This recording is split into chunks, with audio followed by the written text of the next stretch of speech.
South Indian sweet parapu poli.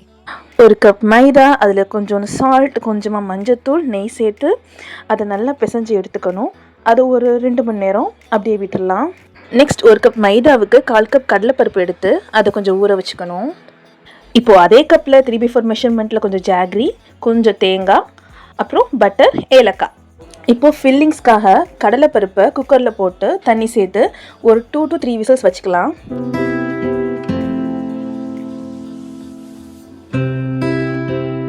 Next ஜாகரியில் கொஞ்சமாக தண்ணி விட்டு சிரப் ரெடி பண்ணிக்கலாம்.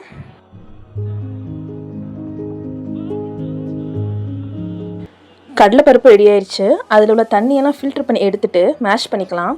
எனக்கு பொறுமை இல்லை, நான் கொஞ்சம் நேரத்தில் மிக்சியில் போட்டு நல்லா கிரைண்ட் பண்ணிவிட்டு அந்த சிரப்பில் சேர்த்துக்கலாம். ப்ளஸ் ஏலக்காய், அதோட கொஞ்சம் கிரேட்டட் கோகனட் சேர்த்துட்டு எல்லாத்தையும் நல்லா மிக்ஸ் பண்ணிப்போம்.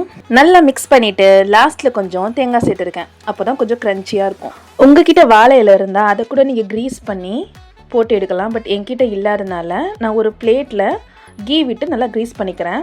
ஃபர்ஸ்ட் லேயருக்கு கொஞ்சம் மாவு எடுத்துட்டு அது மேலே கொஞ்சம் ஃபில்லிங்ஸ் போட்டுட்டு இன்னும் கொஞ்சம் மாவு எடுத்து அது மேலே ஒரு லேயர். இதை இப்போ தவால போட்டு எடுத்துடலாம்.